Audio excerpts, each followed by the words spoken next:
A paz do Senhor, aqui é o professor Marco Faleiro, da Logos Ensino Superior de Teologia. Nós estamos na disciplina Apologética Cristã, que é do curso de Bacharel em Teologia.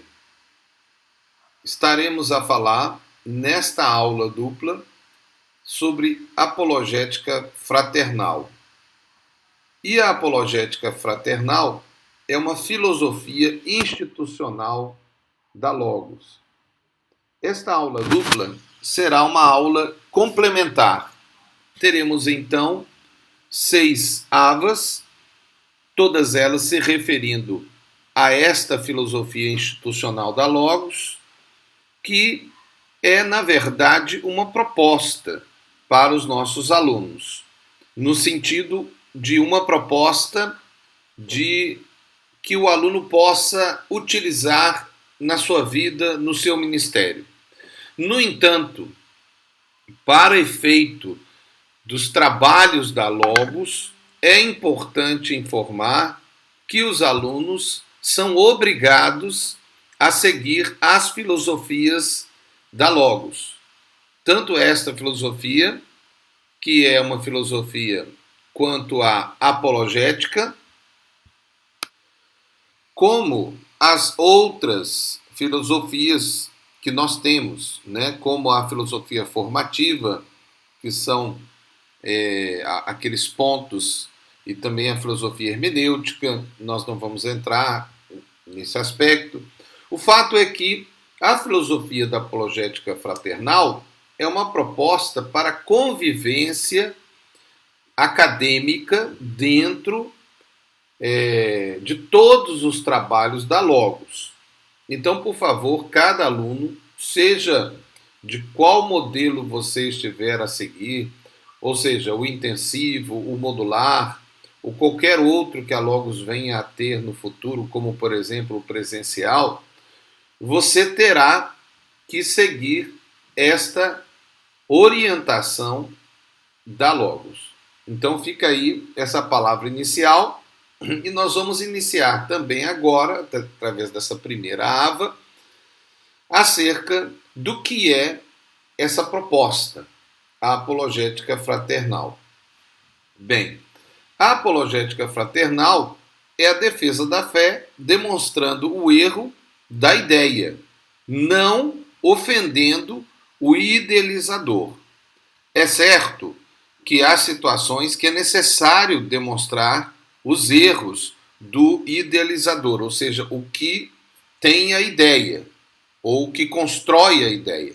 Somente quando a ideia é ligada diretamente ao idealizador, por exemplo, Jesus disse, eu sou a verdade, então a ideia está ligada ao idealizador. Portanto, descobrir mentira em Jesus seria parte de defender se fosse um erro, mas não é apenas um exemplo. Veja, Mohamed, ou Maomé, como fala-se em português, se chama, ele se chama de profeta. Então, o estudo da sua vida é parte da determinação desta verdade da religião islâmica. Se alguém diz, eu vivo isto, então a verificação do que ele vive é parte da sua ideia. Mas a ofensa nunca é um caminho cristão. Chamamos esta apologética, que ofende o adversário, e preste atenção nesse termo, adversário, que nós falaremos depois, como apologética confrontativa agressiva, um termo criado por nós, para a estrutura filosófica que a Logos criou, ok? Bem, a própria ideia de um outro ser humano é ser adversário ou inimigo, é um ponto que precisa de uma análise bíblica. Será que temos inimigos humanos? Ou o nosso inimigo, conforme a Bíblia, é o diabo e os demônios?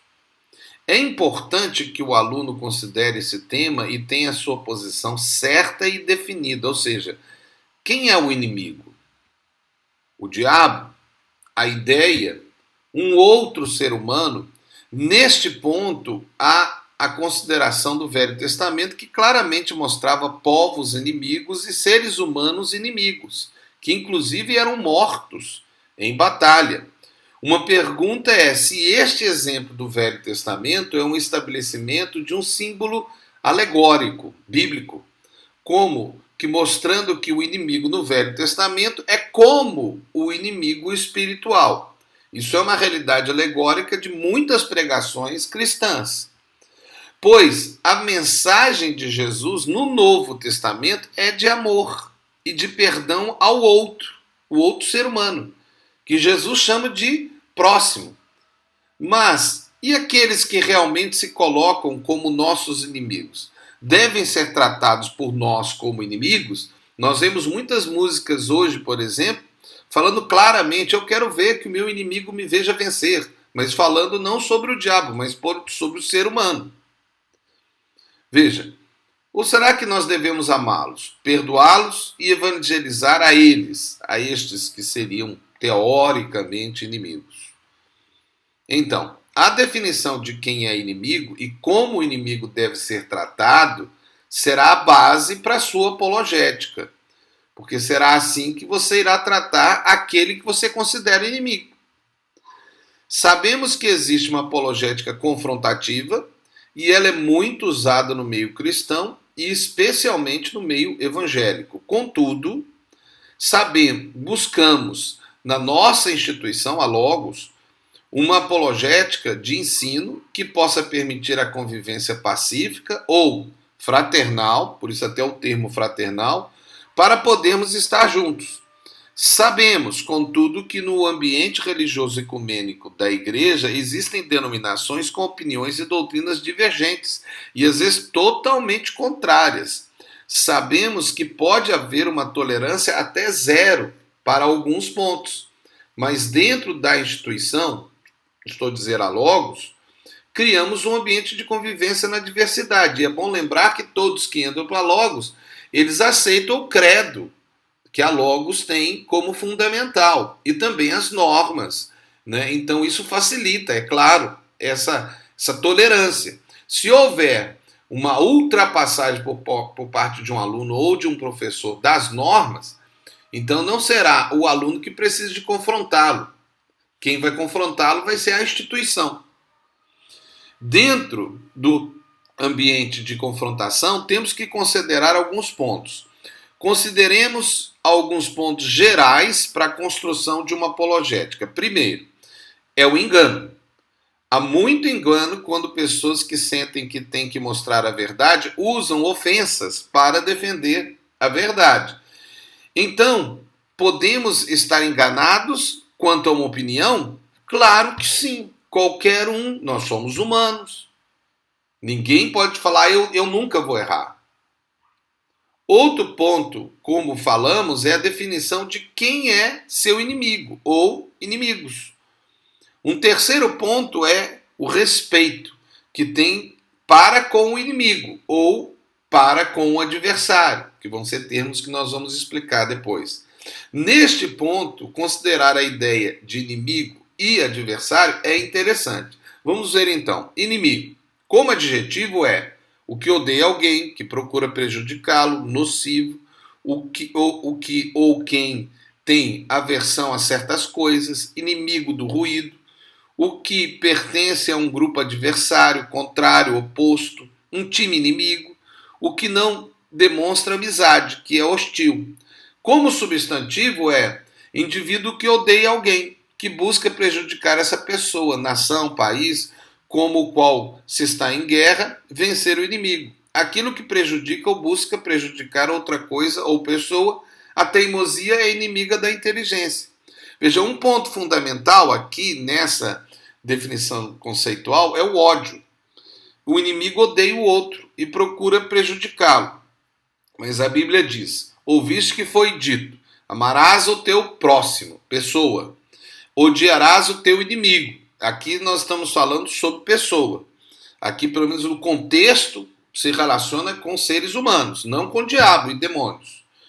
Eu, porém, vos digo, amai os vossos inimigos, bendizei os que vos maldizem, fazei bem os que vos odeiam, orai pelos que vos maltratam e vos perseguem, para que sejais filhos do vosso Pai que está nos céus. Mateus 5, 43 e 44. Então, esse texto precisa de ser considerado. Mas a Bíblia está a chamar outros seres humanos de inimigos. Então, é um termo utilizado pela Bíblia, né? Mas será que existe uma conceituação original? Contudo, também chama o diabo pelo mesma nomenclatura, inimigo. Sede sensatos e vigilantes, o diabo, vosso inimigo, ainda anda ao redor como um leão, rugindo e procurando a quem devorar. 1 Pedro 5, 8. Primeiro, temos que considerar que Deus não diz que temos que odiar o diabo ou os inimigos. Isso aí é uma coisa que a Bíblia não fala. A Bíblia fala assim: resistir-lhe, permanecendo firmes na fé, conscientes de que os irmãos que tendes em todo o mundo estão atravessando os mesmos sofrimentos. Está no verso 9. Resistir-lhe quem? Ao diabo. Até tem um outro texto que diz: resistir ao diabo e ele fugirá de vós. Devemos, como diz a Bíblia, resistir ao diabo, mas a Bíblia diz que Deus odeia ou que devemos odiar. Então, aí é mais um ponto que a gente tem que considerar. É lógico, tudo isso aqui é só pontos para a sua construção, ok? Estou dando material para você construir a sua base doutrinária, que deve também estar na sua igreja, claro. Este é o ponto 4. Devemos odiar alguém? Seja o diabo ou o inimigo, mesmo um ser humano, e esse pretenso ódio pode ser o motivo da minha apologética? E claro, não vou defender para o diabo, vou defender para um ser humano. Esses dois pontos precisam ser definidos para você construir sua apologética. Quem é o inimigo ou o adversário? E o ódio diante destes? Entramos num ponto doutrinário que terá que definir com sua igreja ou consigo mesmo. Agora, podemos contribuir com essa ideia de que há na Bíblia um ódio de Deus, como por exemplo, veja lá em Hebreus 1, 8 e 9, diz o seguinte sobre o Filho de Deus: o teu trono, ó Deus, é para todo sempre, e o cetro de equidade é o cetro do seu reino. Amaste a justiça e odiaste a iniquidade. Deus odeia a iniquidade. Há um outro texto em Provérbios 6, 16 a 19, nós vamos ler tudo, mas diz assim o primeiro 16. Há 6 coisas que o Senhor odeia. Há um texto que diz que ele detesta. 7 coisas que ele detesta. Nós não vamos estudar esses textos, eu estou dando textos para você analisar. A Bíblia também cita que Deus odeia o divórcio, mas é interessante observar que, em geral, está relacionado ao ato e não à pessoa, o ódio de Deus. Deus não odeia a pessoa, odeia o ato, o erro, o pecado. Outros textos têm essa proposta doutrinária. Minha recomendação é estudar considerando as palavras originais, no texto original, do grego e do hebraico. E, claro, ver o contexto, porque todo texto fora do contexto vira um pretexto. Mas temos que dividir aqui a ideia de inimigo, diabo e adversário. Outro ser humano, que conforme a Bíblia é próximo ou toda criatura, porque o outro ser humano é considerado como próximo, ou toda criatura, que Jesus mandou evangelizar. Voltando à ideia de adversário e inimigo, propomos um tratamento diferente para o ser humano, mesmo que o considere um inimigo, e que não ligue ao diabo, independente da sua doutrina sobre o diabo. É o texto bíblico que Jesus ensina que não devemos odiar nosso inimigo, que é um ser humano. Não estamos entrando aqui na questão do diabo, tá? Mas a Bíblia diz: ouviste que foi dito, amarás o teu próximo, odiarás o teu inimigo. Eu, porém, vos digo, amai os vossos inimigos, bendizei que vos perseguem, fazei bem que vos odeiam, orai pelo que vos maltratam e perseguem, para que sejais o quê? Filhos de Deus, filhos do vosso Pai que está no céu. Lá em Mateus 5, 43 e 44. Esse é o padrão para nossa apologética, certo? Nossa. Amar os inimigos e orar pelos que nos perseguem. Então, a nossa apologética não pode gerar ou ser promovida pelo ódio ou que discursamos apologeticamente, nem ter uma atitude de amaldiçoar ou maldizer o inimigo, pois a Bíblia diz bendizei. Então, isso é a nossa proposta, na Logos. Podemos considerar, então, uma diferença entre inimigo e adversário. Veja, Conforme o dicionário, adversário é como adjetivo. Quem entra em combate com uma outra pessoa, antagonista, lutador adversário, ofereceu os parabéns ao adversário por sua vitória, que é capaz de se opor, que é contrário a, opositor, um texto adversário do comunismo. Refutou o adversário com conhecimento, que disputa uma competição contra, concorrente. Então, adversário como substantivo masculino é algo ou alguém que é contrário a, o rival. Então, consideraremos a nossa proposta institucional que se houver alguém que estiver a participar de algum evento apologético promovido pela Logos, será um adversário, competidor, não um inimigo no seu conceito pior, ok? Nesse caso, a atitude é como que um competidor de um jogo esportivo, com toda atitude de respeito e de cuidado com um competidor atleta que tem como seu adversário. O último ponto é a tolerância. E eu sei que nós já ultrapassamos aqueles 15 minutos das avas, mas essa ava vai ser um pouquinho maior, tá? Mas é pouca coisa. A pergunta é: qual sua tolerância diante de um erro? Considere então esses aspectos ao construir sua apologética. Vamos rever e resumir os pontos que destacamos para a sua análise? Vamos lá. Primeiro, podemos estar enganados? Segundo, quem é o nosso inimigo? Terceiro, devemos respeito ao inimigo? Veja, que tipo de respeito? Se tem respeito. Se não, não tem respeito, né? Podemos odiar o inimigo? Se é inimigo ou se é adversário? Aqui então tem que definir quem é o nosso inimigo, para você continuar com essas perguntas. E qual é a nossa tolerância? Bom, falaremos mais a respeito de tolerância à frente e terminamos então essa aba. Eu sei que ela foi um pouquinho maior, né? Mas foi importante para o início da construção da nossa filosofia, daquilo que a gente chama de apologética fraternal. Aqui é o professor Marco Faleiro, terminando a primeira ava da aula dupla 11, que é uma aula dupla complementar. Deus abençoe.